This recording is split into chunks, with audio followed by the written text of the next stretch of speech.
Am I showing up okay?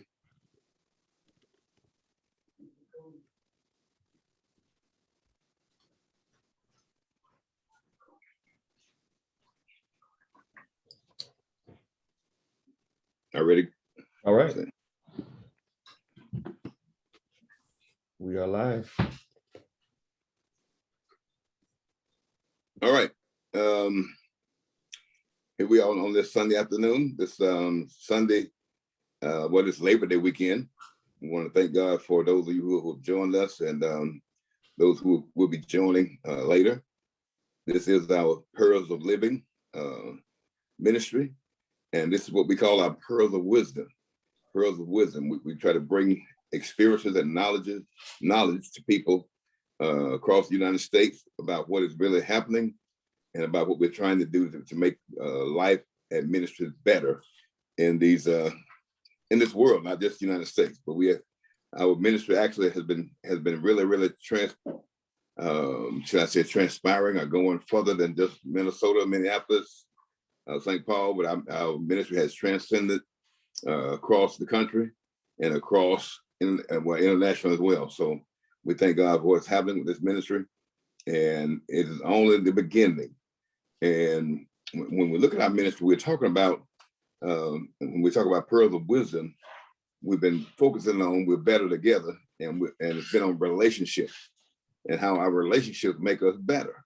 You know, working with people, teaming with people, joining together with people, it makes the whole situation better, because two are just better than one. And what we're trying to say is, through the whole thing is, I'll be there for you. Regardless of what happens, regardless of what you go through, I will be there for you. Husband and wife, friends, any kind of relationship, whatever relationship that might be, I will be there for you. That's what we've been focusing on. And it's been a great success for us. And in the future, we've had some great people on in the past. And now here we are looking forward to the future. We'll have people like, next week we'll have Dr. Mallory Green, Dr. Green, who is a Greek and Hebrew specialist. You all know him, you've heard him a couple of times. We've brought him to the Twin Cities, but he will be on with us next week. And he got a great message on being working together, and we're better together. But he's also going to talk some Hebrew and Greek next week.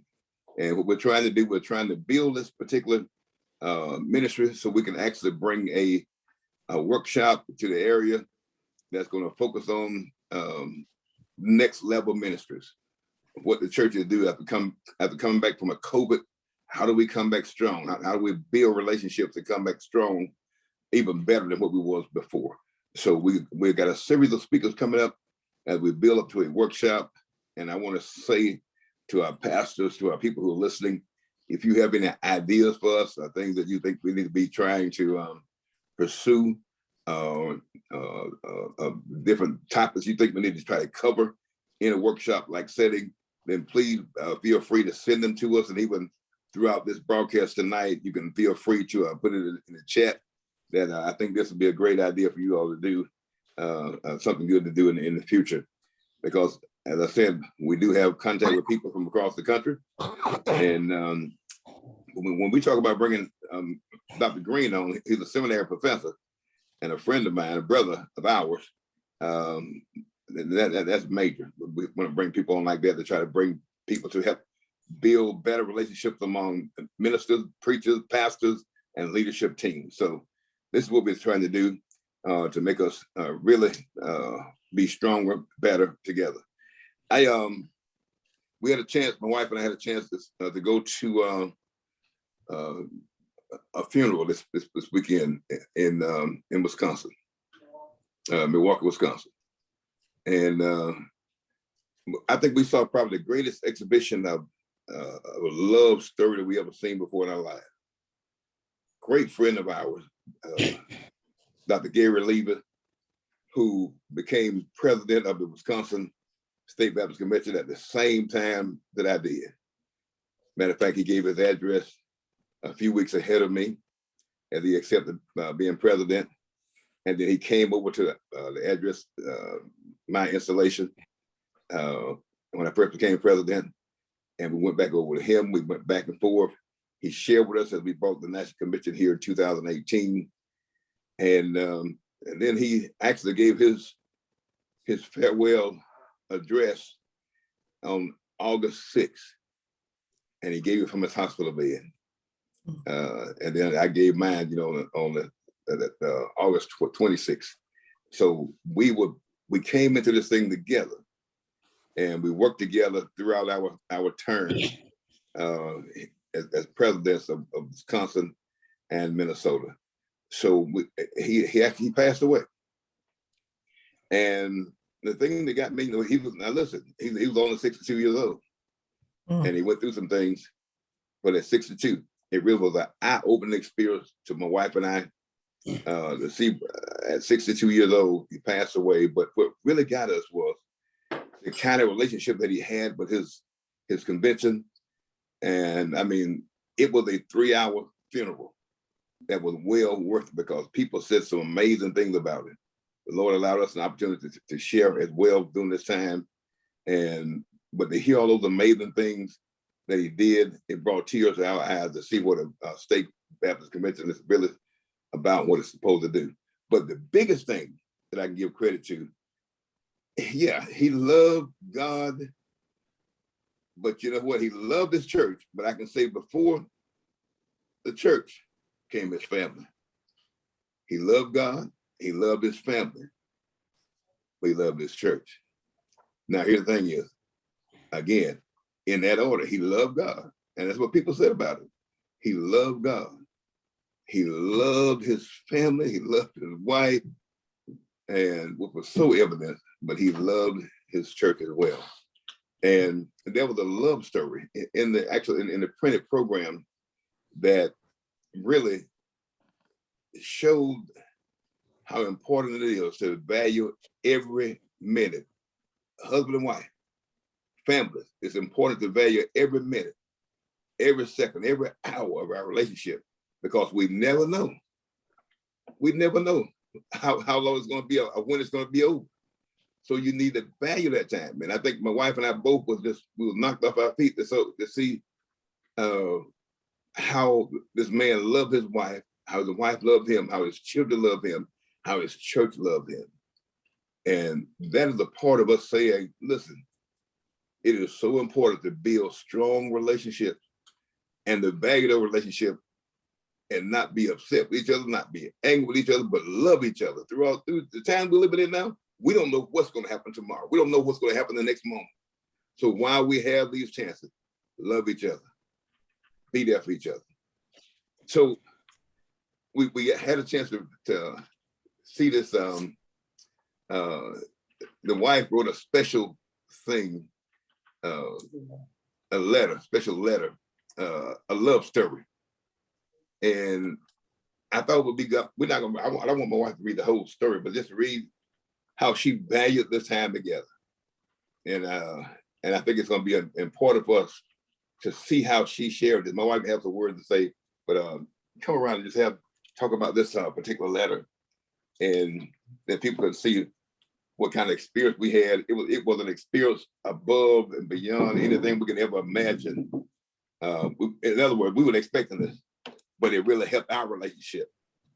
It helped to build us, make us stronger, to see how these two care for each other. And the things that his wife said, to see the reaction from the family.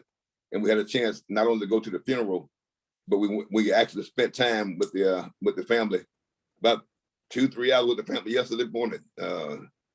After the funeral, she called for us, asked us to come by. And the funeral was on Friday, but on Saturday, she asked us to come by. We had fellowship with them, had breakfast with them, and to hear her stories about her husband. Well, let my wife just say a minute. Good afternoon, everyone. Thank you so much for joining us. I tell you, like Pastor said, it's just threw me off it didn't throw me off my feet, but it opened my eyes to what togetherness is all about, and how in these few years, 62 years, that and they were married. They got married the day after we got married of the same year. So, I mean, it was just remarkable how she gave a tribute to her husband in written language. I don't know if you could see that, but that's the two. I think it's blurred. But anyway, she named it A Love Story Through the Ages, actually. And I'll just read some excerpt. She called her husband Huzband, which was pretty special. She said this love story began 23,012 days ago today, which was last Friday. It took 7,408 days for a man, a husband, to find his bride, a wife. God blessed them with a genuine love for 15,591 days, allowing the bride to be bone of his bone, flesh of his flesh. And she quoted Genesis 2:24 through holy matrimony for 14,329 days. And since God allowed them to love, laugh, and live, which is so important. And she said, I thank God for assigning you as my husband, Huzband, the father of our children and papa to our grandchildren. I thought that was so special. She said, your friendly, handsome smile. I got to read this whole paragraph. Your friendly, handsome smile captured and has kept my attention over the years. When you spoke, I listened and learned so much. When you walked, I watched every stride. You made my knees weak. When you kissed me, held my hand, sat me on your lap, you reminded me of my Denzel. And I thought that was very amusing. And then she wanted to say, though I am sad for now, I am standing on God's promise to never leave or forsake me. Jesus said, I am the resurrection and the life.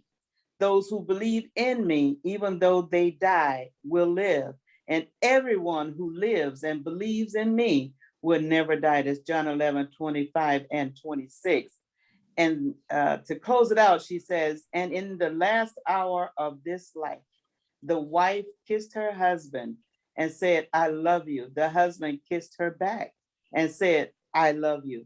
The husband called on the Lord and entered eternal life, which was the beginning. And I shared with her such how grateful this peace was. And it showed us the life that they lived together, of togetherness, and not fighting against each other, or not saying where you shouldn't be, or I'm just gonna flat you down, or any of that. And each time you saw one, you saw the other. And we even shared memories back in 2012. And we just realized we've been knowing each other for years. And I told her this gave a great example for family, ministry. We can do it, but it takes sacrifice and it takes togetherness and to be on one accord in God. So I shared that with her, and I asked for permission to share this with you. So thank you very much. And I hope whatever we're doing will give somebody else some insight on what it's like to have ministry. And it can happen, and have God as well. It can happen. Thank you. Amen. Thank you. So, what's so good about this, Dr. Patterson and others, he was an outstanding pastor there in Milwaukee at True Love Missionary Baptist Church. And the record shows he is another product of Mississippi. And he came from northern Mississippi. And when the question was asked at the funeral, how many pastors here from Mississippi? It was amazing how many pastors stood up. They're in Milwaukee. Wow. They're pastors in Milwaukee, but they are from Mississippi, especially from your area, Pastor Patterson, northern Mississippi. Yeah. So I'm thankful to say to you that you were represented well there in Milwaukee with pastors who are there, been there for a long time, and they are from the northern Mississippi area. It's just something about those preachers from northern Mississippi, from Mississippi, period. Say that again, Doc. Say that again. It's something special about those preachers and pastors from Mississippi.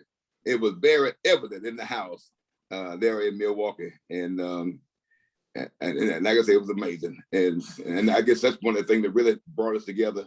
Dr. Lee and I, and because of the relationship that Dr. Lee and I had, my wife and Dr. Lee's wife was still very close, and she had lots of questions, and she actually has called me in to talk to her and the going forward for the church to see how what kind of roles play out in the future, because you can imagine there was people yesterday, people on Friday already lining up with resumes trying to get this church because they knew it's a good church. People actually contacted. I tried to talk to her at the repast about the church. Wow! So you see what kind of shape we are in when it comes down the pastors and preachers and churches and the mission going forward. Then that's where my mission comes in. Is trying to make sure that the church is taken care of during some very tough times. So with that in mind, we are honored today, and I want to talk about the relationship piece because that's why we are here now. It's about relationships. I was the president of the State Baptist Convention for 8 years, and I am so thankful that we're leaving it in great hands with Pastor Runney Patterson. Pastor Runney Patterson, who have served the convention well. He served the convention well, not only in Minnesota, but also in Mississippi. He gained a lot of experience. I just told you about those Northern Mississippi preachers. They do an outstanding job across the country. So here we are now with a Northern Mississippi preacher. It's going to be taking on the State Baptist Convention. And we wanted it to be a smooth transition. This is not a Trump Biden thing, okay? It is nothing like that. I want to make sure that didn't happen. We are a smooth transition because my thing is I want to see the convention thrive and do even better because it would be a reflection on me for the convention to be down and go down and then stay down. But it's a reflection on me to see the convention go up and stay up and be better. So I wanted to bring Pastor Patterson on. We've talked before he was officially named as president, but now he's president, and we asked him to come on and talk to us about some of the vision, some of the things he wanted to share about where he see the convention going. But that was before I was actually out of the way. So now that I'm out of the way and trying to help to lead the convention to the next level, we can not just call him president-elect. He's actually president, and you can actually say I am past president or well, the church called me retired pastor. I think I like that name, retired pastor. But retired pastor still saying I'm pastoring. I'm pastor. I'm doing some things. So I guess past president say I'm doing some things. I will be still doing some things with the convention. It's not like I'm just going to drop off the scene and not do anything. I'm going to go forth and work with the convention in whatever way I can to try to help it grow, to do better, to be stronger than it was during the 8 years I was there. Pastor Patterson deserved it because he has given everything to the convention, to these last 3 administrations. He has given his all in Minnesota and Mississippi as well. So now it's his time. So I wanted to bring him on to talk today about number one, his vision for going forward with the State Baptist Convention. What does that look like? And maybe talk something about your cabinet, and then talk about the big gala that's coming on. Because listen, I don't care what's going on, and y'all see we got a lot going on. I see revival and all this stuff, and almost fall revival, almost autumn revival, almost summer or summer revival. I said, listen, I don't care about all the stuff going on. The biggest event that's going to happen right now is going to happen in October, on the 29th. And that's what I want to see us focus on. It's okay for churches to have revival, but this is a state convention we're talking about, and this big event that we got coming off. And the only way you're going to pull it off is everybody got to be involved. And you're talking about, we've had some great events in the past. And listen, our Minister Wyatt showed some big things, and we did some big contracts. Nothing compared to what you're doing now, but we pull off some major events. But even with those events, those women can tell you that it took everybody pulling together. If we had not gotten support from the churches, not just Greater Friendship, but thank God, Greater Friendship played a major part in a lot that we did. And I'm going to put a shout out, Greater Friendship. Thank you all, because every time I needed you, you bought tables, you bought books, you took out ads, you put extra money in. You helped me bring preachers in. So thank you, Greater Friendship, for the part you played, the role you played in the convention. But we had to have other churches. Every church had to be involved. So that's what I want to present here this evening. That it's important that every church get on board. It's important that everybody in your cabinet, Pastor Patterson, will respect you and do for you like you did for me. So I want to say openly, publicly, that man, you were the outstanding vice president at large. You did things that I didn't even recognize you had the ability to do, but you did it. And thank God for you. And now my prayer is that people will step up and do for you like you did for me. So Pastor Runney Patterson, the president of the Minnesota State Baptist Convention, we're honored to have you with us. And guess what now? I don't know how many people here are watching us live, but know this. We have a huge audience and people from all over the country, and literally and even internationally. They look at us live, but then they view it again and again on YouTube. So regardless of how many people we have today, just know that the information we share today will be viewed again and again. So it's important that we can put information out there about the event coming up, that people can go to YouTube and be able to watch this again and be able to see all the events that's going on. And if you do have questions, I want to advise you, Mr. Chavez, keep up with it in the chat and let us know that as we go forward, what questions that people have about the major events coming up. So Dr. Patterson, if you will, come on and introduce yourself, because I want you to say this. We was down at not the Twins, but the Vikings game in the Salvation Army suite. I mean, we was right there on the floor, on ground level. Ground level. And wow, when we could reach out and shake people's hand right there, players' hand, cheerleaders' hand.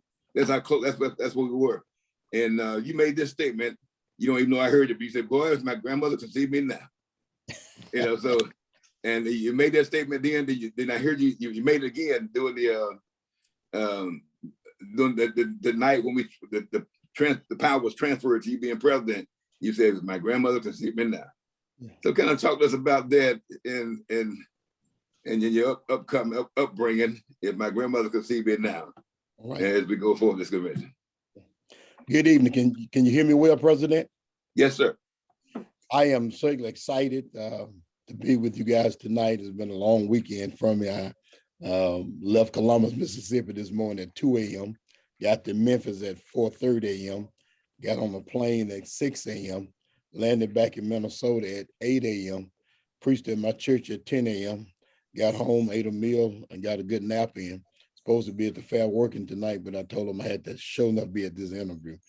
I am just excited to have been elected the president of the Minnesota Baptist State Convention. Let me say at the outset, you said retired pastor, you said past president, but you ain't going nowhere. Doc Russell, I really want to appreciate the friendship, the relationship that we've shared down through the years. For those that don't know, I met Dr. Russell probably about 25, 26 years ago down in Columbus, Mississippi. I was the outgoing pastor of Friendship Baptist Church, going to Rise and Star Baptist Church in Tupelo, and he was in town preaching for Reverend Clinton McFarland at Southside. So that's when we began our relationship. And then when I arrived here in Minnesota in 2004, he was already here. So the seed had already been planted and has just grown. It has been a great friendship, a great relationship. I've shared with him and Sister Russ and how they're supported my ministry personally in New Hope Baptist Church.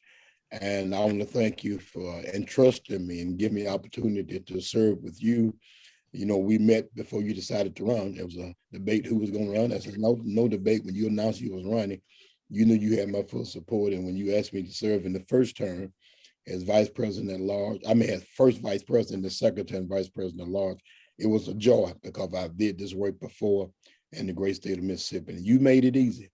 You let me walk along with you, on the local level, the state level, on the national level. When you traveled to Washington, D.C., you took me along with you so I can see what was going on. I could get the experience.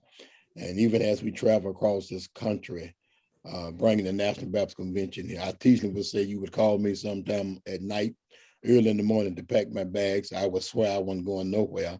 Hang up the phone. He ain't my daddy. But my children would say, well, if he ain't your daddy and you ain't going, why you still packing your bags? But because we had a great leader.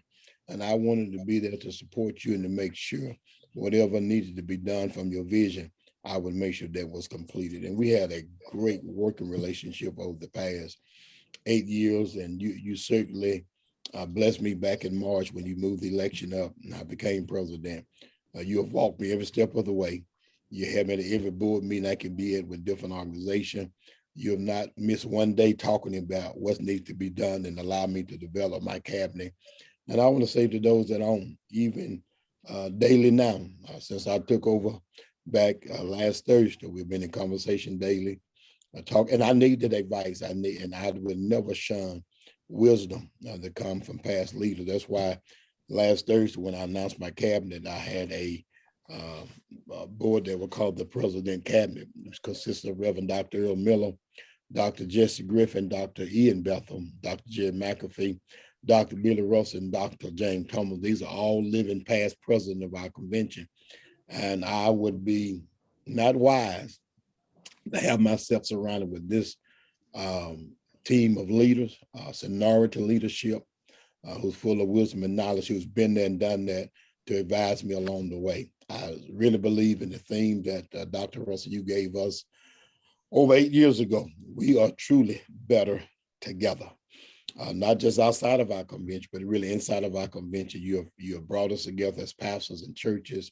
And for those of us who has been willing, and this is the key, for those of us who has been willing to follow your leadership, I can say our ministries are better personally, our churches are better spiritually, financially, and doing the work that God has called us to do. Our convention is much better because when I travel this country, when I say Minnesota Baptist State Convention, eyes open up. We are not the biggest convention, not one of the biggest convention in the National Baptist Convention, but they know what we do, how we do it, and we know that they know we speak volume. We stand behind what we say whenever we called upon to do something. Dr. Jerry Young, had a very important role in our convention because he came to our state, but it because of the influence that you had. And I was blessed because as a teenager, Dr. Jerry Young used to do revivals right up to the Mississippi. We say not street, right up the road from my grandmama's house.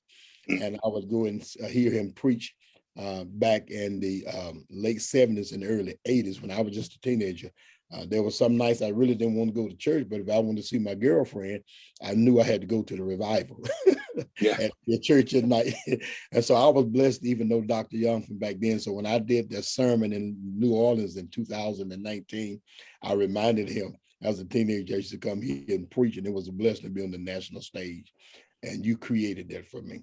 Let me say a little bit about myself, my upbringing. I'm a product of the great state of Mississippi. We're raised in a little small community called McCondy, Mississippi, outside of Houston, Mississippi. And for those who don't know much about Houston, you know much about, many people know Tupelo, about 45-minute drive going southwest of Tupelo. I tell folks I'm a product of an affair. My daddy was married to another man when he impregnated my mother when she was an 18-year-old senior.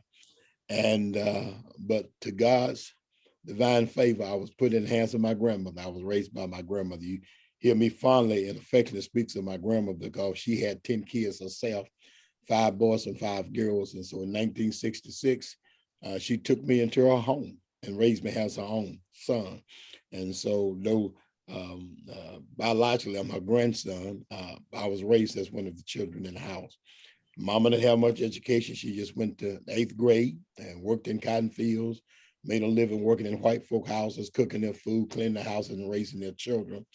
But she was fondly known throughout our community, the county, the city there, as a loving, praying woman, was a very devoted mother of the Church of Union Baptist Church, was an Ursha Sunday school teacher.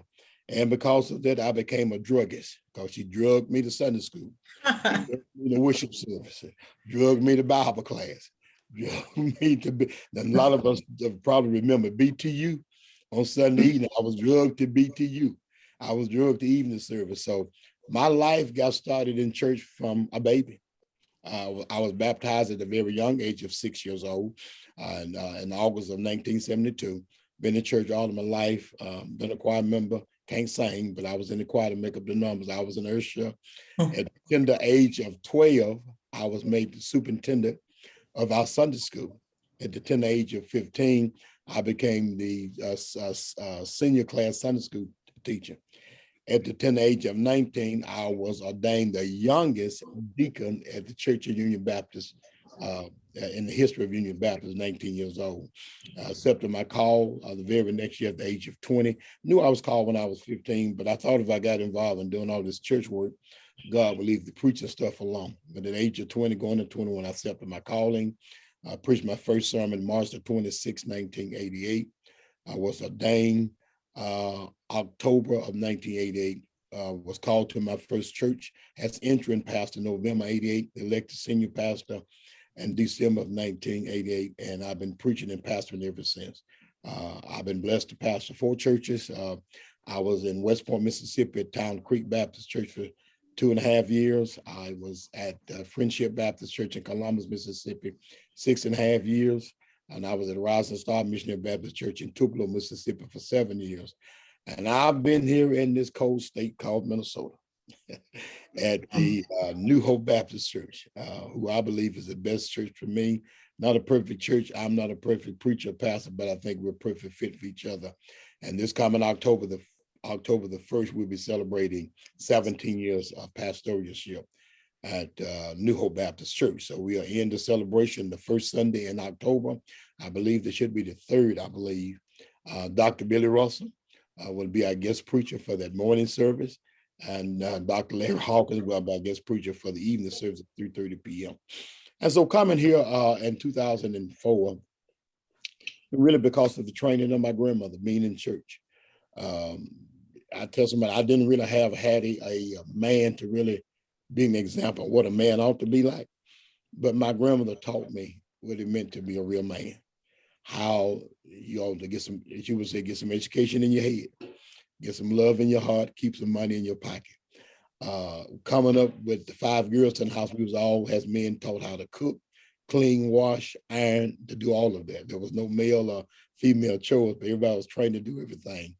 And though mama only had an 8th grade education, because of her hard work, working for the white folks in their house and keeping the children, all 11 of us had the opportunity, if we wanted to go to higher education, to go in and get an education. Mama believed in being educated, making sure that we would have something in our head to make a good life. Taught me how to be a man, how to be a provider for my family. She shared with all of the boys how to treat the wives, never put your hand on a woman. If you made them children, provide for them children. So I'm a stickler for being a protector and provider because of her training. And as you said, Dr. Russell, loving God. Mama did not compromise when it comes to having a relationship with God. She had a rule even when we was teenagers. We came in after 12, you didn't get in the house, you slept on the front porch on the swing. If you got in after she got up, when it was time to go to church, if you didn't go to church, you had to get out of her house. She didn't let you live in the house while she was in church, and nobody had an extra key to the house. So you was either in the house before 12 to get in. And when she said Sunday school, everybody was getting ready to go to Sunday school, not church service. You started out in Sunday school. So mama, she fixed that for me. And the love I have, I tell people now when they see me, I'm on Facebook every day, all day, sharing the love I have for my wife, my daughters, my son, my grandkids, because she instilled that in me. She always said, that if you do right, right is gonna follow you. And I've tried to pattern myself after that. And so coming here, being a part of the church work here, hooking up with Dr. Bethel when I came in 2004, serving in Reverend McAfee's second tenure as president was a blessing as first vice president, then being your vice president, then vice president has been a blessing to travel this country and to have the connection that we got in the national. It's been a blessing. It was announced that this coming September the 14th through the 16th, next week actually, we have a national known preacher who's connected to the National Baptist Convention. Dr. Frank E. Ray Sr. would be his, I guess, evangelist. Those who've been a part of the convention know that he's a well-known, sought-after evangelist and preacher. Dr. Ray has served as the chairman of the late night services for 10 years, and he's preaching international and some division every year. He also the co-director of the Ministerial Division of the National Baptist Convention. So we're blessed to have him. Actually, my wife, Hope LaShawn, was a member of Dr. Ray's church while we was dating when she worked at Russ College. And so we was able to form that relationship. And we thank God for his willingness to come to do that revival September the 14th through the 16th, 7 p.m. nightly. And then we got another great event coming up, October the 29th. Thanks so much for that. October the 29th, Friday night at the Harmony Lakes Viking Hotel. My chief of staff, the lovely, persistent, had a web call me when she found out we was going to be planning the gala and installation. And she said, listen, Ben Patterson and I have been out to the Omni Hotel. We got to go there. I want to make this our first stop. And we went out for a tour and had a visit. I'm telling you, they impressed. They'd already impressed Hattie, but they impressed me so that we didn't even go and visit another hotel. We were just so impressed with the facilities, the parking, what they was willing to offer at the convention and what we could bring to them, that we settled there on that particular hotel. So that event would take place, the gala and the installation service. We're doing a one service together. We usually do a 2-day service, but because it was on the 29th and that was the best time they could find us. And then that Sunday was going to be the 31st. And I found out from Sister Hattie that the Dallas Cowboys would be in town to play the Minnesota Vikings. So that's the feature game. And I didn't want to compete with the Cowboys or the Vikings. So we're going to do a one-night service. And everything I've done, believe me, I've talked to President Russell about that to get his advice and to get his leadership in that. Thank you for that flyer. That's a beautiful flyer. Boy, that young man make that young lady look real good. And so we are blessed to have as our guest preacher for that event, Dr. Teddy Chapman of Galilee Missionary Baptist Church, Detroit, Michigan. And we got a national connection with him. He's over the Ministerial Division. And of course, I believe Dr. Russell, he's your cousin, right? We're not cousin, but we I can do like everybody else, call him my distant cousin. Okay. Because well, I know y'all. That's even what Mitch and all of them do. They really not cousin, but we grew up together. Okay, well, I know y'all have a special relationship. Special relationship. We came up together. Yeah, and I know that. And we passed it. We passed it probably like 30 minutes from each other. Yeah, well, I know y'all have a special bond between your family. Yeah. And I want to thank you for the relationship that you've had with Dr. Chapman, because you brought me right along with you, had a chance to introduce us. I visited Dr. Chapman Church when I've been in Detroit. And so he was just excited to be coming again. You remember, he was the installation speaker for Dr. Russell when he became president. And so certainly I talked to Dr. Russell about that, inviting him. He said, sure, let's try to get him. And he was excited to be here. Matter of fact, when I told him about the date and it was on a Friday night, he simply said, I'm going to rearrange my schedule. I want to be in Minnesota, and I certainly want to come to be a blessing, because he said the Minnesota Baptist State Convention has been a blessing to him. I want to pause a minute. We do have Hattie on here. We do have Emery, I see, and we got some other folks on the team. Just to share you a little bit about the gala and what's coming up. Hattie, if you just want to take a little time and talk about the gala there. Okay. Thank you, President Patterson. It's nice to say that. Okay, the gala will be Friday evening, October 29th at the Omni Viking Lakes Hotel in Eagan. This is a brand new hotel. It just opened up last October. It is built and owned by the Wilf family, who owns our Minnesota Vikings. And it's just west of the Vikings headquarters in Eagan. Beautiful hotel. We're going to start off now. Originally, we were going to have the reception start at 6, but since Black folks are notoriously late, I put 5:30. So that way people might come a little bit earlier. We don't want everyone to bottleneck all at the same time at the registration table. So we're going to have a reception in a beautiful area that's right outside of the ballroom, the Valhalla Ballroom. And then at 7 o'clock, we're going to have dinner will be started. And that will be followed by an appreciation and acknowledgement ceremony for 4 people who don't know that they're going to be appreciated and acknowledged. And then we're going to have great gospel music. We're going to have great speakers. You mentioned Dr. Teddy Chapman, Galilee Missionary Baptist Church in Detroit.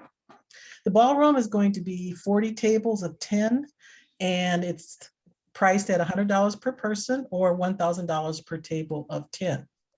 If you would like to stay the evening at the beautiful hotel, the link is up and running. So you can click on that link, and it's under gala.mnsbc.org, and you can go ahead and register. We're registering in blocks of 10. So as soon as the first 10 are filled up, then they'll open up another 10. I already got my room, and I think if you want a room, you should do it early, because as Pastor Patterson said, that weekend is going to be full of Viking fans coming in town from all over for the Sunday night football game with the Dallas Cowboys. So also we've got this is a fundraiser for us also. This is not just, we're not just raising money to party and have a good time. Yes, we're going to do that, but we are trying to raise money for our state convention. We have over 20 churches. And as you all know, it's been a rough year and a half. And through COVID and George Floyd and all the things that we've gone through here in Minnesota, our churches are all in inner city areas. We don't have any churches in fancy suburbs. You know, they're all in predominantly Black neighborhoods. And we need to raise money. We need to help our churches. We need to help them in so many different ways. So financially, we have a souvenir journal where you can take out ads. We're looking for sponsors, and all of that information is on gala.mnsbc.org.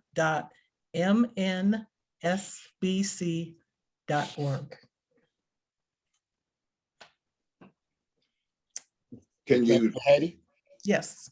can you talk to us somewhat about the sponsorship and the cost of the ads? I mean, I think that's important, and when the deadline is going to be for those. Absolutely. Okay, sponsorship availability. We have platinum, gold, and silver. For platinum, that's a $20,000 sponsorship. For that, you get 2 tables of 10 people. That would be a total of 20 people each. And the table will be near the front of the ballroom, signage on all promotional materials, full page ad in the souvenir journal, and one speaker from the group can come up and address the gala, whatever their organization is. And then we have gold is $15,000.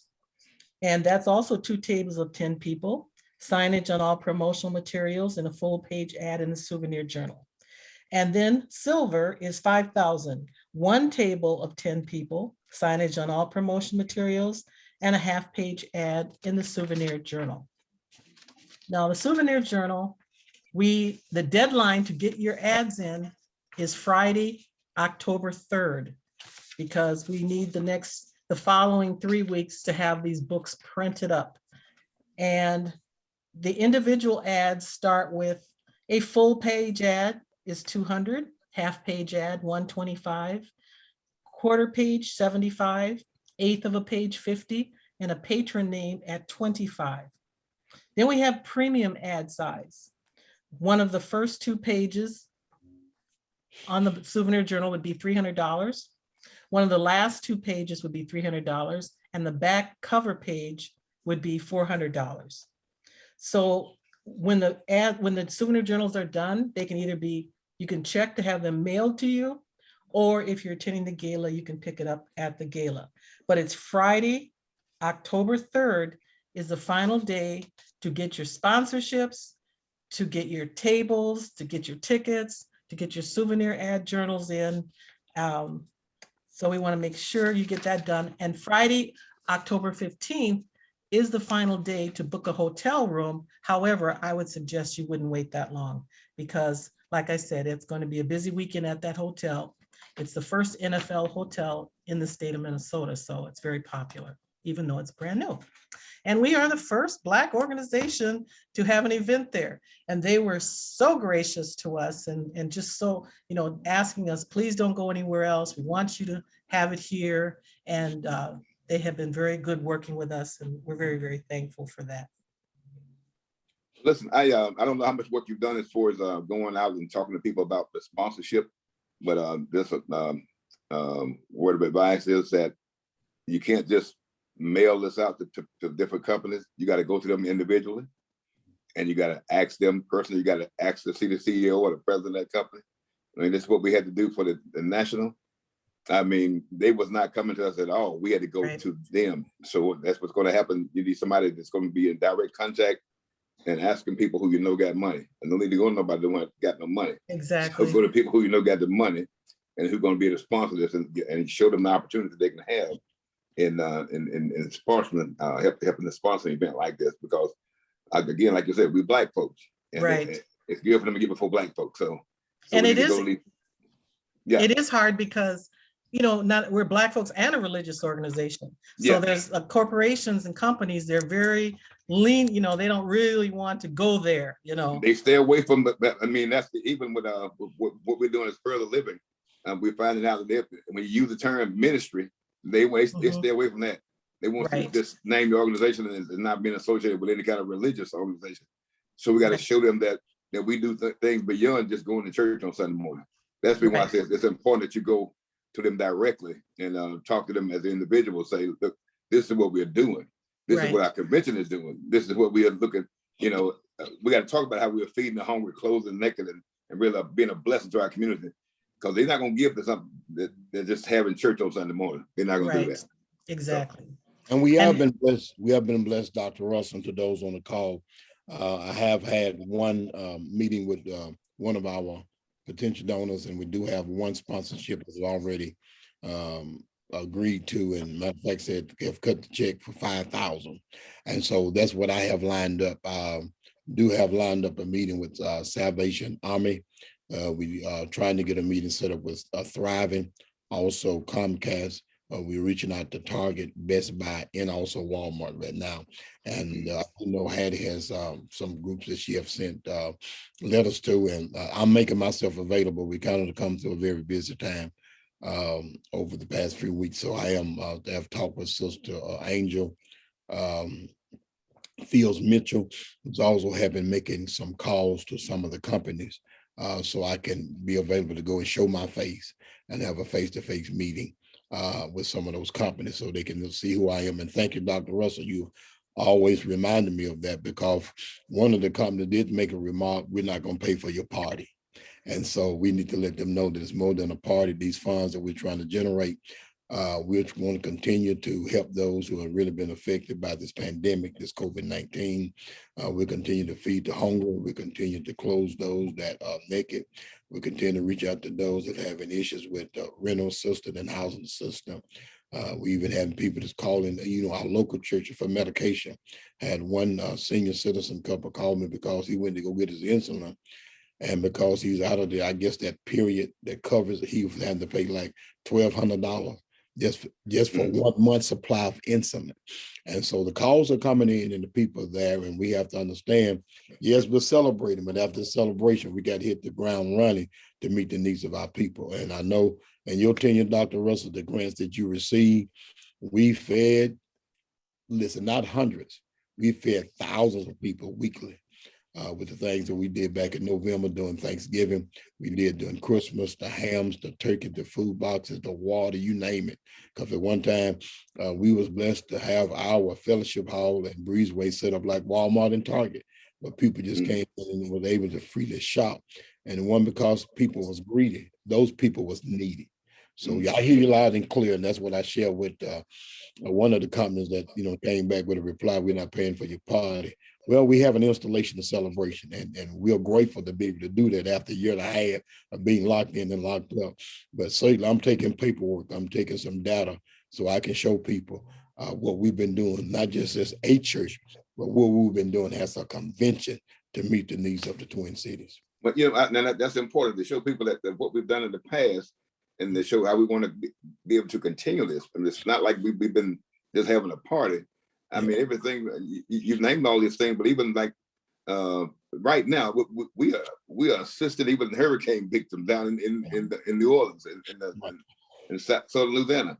I mean, these are the kind of things that we've done over the years, so people need to know this is not a party. This is what we try to help people, period, locally, nationally, and internationally. They need to even know that the convention has actually helped and given support to churches in Africa. Yep. and especially in Kenya. Yeah. I mean, these kind of things have happened, and we've been on the ground. We've been there personally to say the Minnesota State Baptist Convention is doing this. I mean, so it's not a party. It is actually we need the money to be to continue the work of the convention. So thank you for that. Anyone else you need to bring forward to talk about something? Anyone else? I know I see Ember here. I don't know, is Darlene available? Anyone else that's on the team that want to add to what maybe what has not been said, want to make a comment that we can maybe have some clarity if something was not cleared up? All right, there's some questions. Shelby, has anything have come in? There's a question from Marcia Murray that says they need clarity on, is it Friday, October 1st or Sunday, October 3rd for the deadline for submission of the ad? Hattie, you want to answer that one, please? Yeah, it is. Okay, I believe they said it was October the 3rd. but you know what? That is, thank you for catching that, because Friday is October 1st, 3rd is the Sunday. So we have to correct that. Yeah, I thought that Darlene, I think that the date I've heard from Darlene was always October the 3rd. Right. Well, you know what? She didn't put Friday, so maybe she's making it Sunday. Okay, and I said Friday. I was thinking that October 3rd was Friday. So full payment must be received no later than October 3rd, 2021. So that is Sunday. So. And I believe she said, Ms. Hattie, if I'm correct, Emery, y'all correct me, the ad must be print ready. Yes, yes. Okay. I'm just looking over something else here. I was saying October 3rd, so I'm getting ready next week to send out an updated press release where I will have, more information about, exactly what's going to happen on the 29th, who's going to be, as far as music goes and speakers go. So I'm going to talk to Darlene about that and see if she meant Sunday the 3rd or Friday the 1st. So, but I thought I know the date that we've been sharing was the October 3rd. 3rd, yeah, which is the first Sunday, and Right. all of our meetings, yes. Okay, I'll double check on that. But yeah, I'm having an updated one. And one thing I have been doing for all of the important, I shouldn't maybe, use the word important, but first, I spent the last week just sending out emails and sending out all the press releases and the journal information. But I've attached, what's taken me so long is I've attached a personal letter with each one of them to people, to the companies. And I've heard back from people, who said, thank you for reaching out to us. And, we're going to look at this and get back to you, because I'm old school. And I know that still people like to have that personal touch added to it so that they don't look like they're just a big pile of mail going out. And so I have been doing that, talking about this is not just a party, that we have all these churches, that the churches need help, and that we are, that's what we're trying to do. And I've been reaching out. I live in West Bloomington, and I've been reaching out. We got some white mega churches out here. And trust me, there's a couple of them that are really interested, in supporting. So, and I got some neighbors who are part of it. So, I've been working hard at pushing that and pushing what our churches need and our communities need. And, we both, we all know, there's no shortage of money in Minnesota. There's money out here, and not just from the Biden's programs, but there's money out here. We got 20 Fortune 500 companies. We've got a Fortune 6 company called United Healthcare. Those companies we've got 6 major, Blue Cross Blue Shield, Medica, and all those, and a lot of these companies which has been interesting too, because I've been reaching out to them. They've been hiring since George Floyd, they've been hiring a lot of diversity people that they didn't have before, Black people, whatever. And those are some good people to know, because those are the ones who are reaching back out saying, thank you for sending it to me, and I'll get back to you. And so I've heard from several of those. So that's a good thing. So that, and then, the push to get you face to face with some of these corporations and some of these people, we're working on it. Okay, well, Pastor Patterson, is there any final things you'd like to have to say? Now we'll bring you back again, but prior to the event, to see how things are going. But Pastor Patterson, are there any closing words you'd like to say concerning the event going forth, or concerning what you see the convention doing? Right. Well, going forward, what do you see the convention doing? Yeah, I would say President Russell. I know I've been asked on, I guess now 1,000 occasions what my vision is, and right now I don't have what I call a set vision. I will continue your theme of we're better together. I do know that areas that I plan to push as we go forward is education. Our people, our young people, are going to have to be encouraged, and we're going to have to find resources to try to encourage them to go to school. And even it might not be University of Minnesota, it may be a trade school, to become a plumber, electrician, to encourage our young people to put themselves in a position where they can be a positive and progressive citizen in our community and in our state. So I know education is going to be a big push. Dealing with this violence epidemic in our community. You know, I've been a part of the 21 Days of Peace event that has covered St. Paul, South Minneapolis, North Minneapolis, Brooklyn Center, Brooklyn Park, that we're going to have to stay involved, become more involved, and trying to show compassion, but also be out there on the corner, be out there on the block, trying to encourage our young men and our young women that there's a better way of life than a life of crime. I know Reverend Bruce Carpenter, who's been a part of the 21 Days of Peace event, has gone and bought what we call a mobile office that we're supporting from both sides of the river, where we are going to be taking, instead of them coming in for interviews and coming in for a job, we're taking the office on wheels to our community, where we can actually get people signed up for a job by helping them do resumes, whatever need to take place, teaming over Summit OIC, try to put our young men and women in a position to get a trade.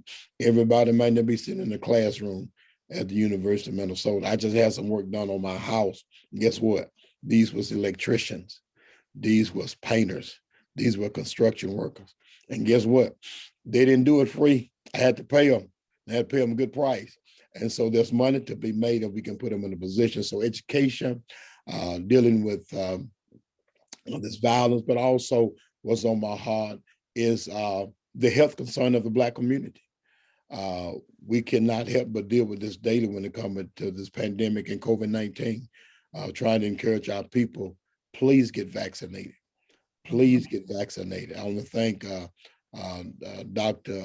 Alpha Babington Johnson and the Staff Foundation, who's actually now got units going out into our neighborhood. We just sponsored one a couple of weeks ago, right there in the hood on Rice and Sherburne, when we actually set up tents and we went out on the streets finding those that was homeless and said, hey, you need to be vaccinated. I had a team to come from Rounds County that even came out and did free AIDS testing. And so even dealing with the health concern of our community. So those are three of the top areas, President Russell: education, certainly trying to put our folks in a position where they can get jobs, deal with this thing of poverty, and dealing with our health concerns. And we can't wait for the other folks to do it for us. We got to come up with our own plan. We got to come up with our own avenue, how we're going to be able to help our people. And I'm going to need you, Dr. Russell. I promise you, I'm going to need your wisdom. I mean, one of the things I want you to say right now, yeah, I'm with you, and my ministry prayer living, I'm going to walk right with you. And one of the things we're working for right now, I want to see every church have a youth pastor. Yeah. Not just a somebody who volunteer. I want to see every church have a paid youth pastor to help develop youth ministries. Yes, I think it's going to be so important in the future that every church have their youth pastor to help develop youth ministry, because I feel like the church that develop their youth ministry is going to be a church that will come back strong. Yes, sir. So that's what Prayer Living is doing, and we are creating spaces and resources, and we got some people with us who are going to make it happen. So just know that we're going to walk with you with the convention and to make it happen. So I'm not out the scene. I'm right here with you, brother. So thank you for joining us, and our time is up, but invite you all to join us next week. And again, reach out to us and talk to us about what you'd like to see going forth as some people to come on, and also the workshop, we're going to pull it off early next year, depending on COVID. it's going to be a major workshop, and the workshop be called the Next Level Church, the Next Level Ministries. In other words, what do we do now after COVID is over? How do we come back strong? So we have Dr. Mallory Green. Dr. Green is Greek scholar and well, all the languages. If you all heard him, he will be with us next week, and you may want to tune in and ask a question for him. And he's going to make a presentation from Romans 12 next week. So join in with us. Thank God again for those who joined us, and we will see you next week. Thank you. Thank you, God Bro bless you all. President. Thank you, Yeah. Bro God President. bless you all.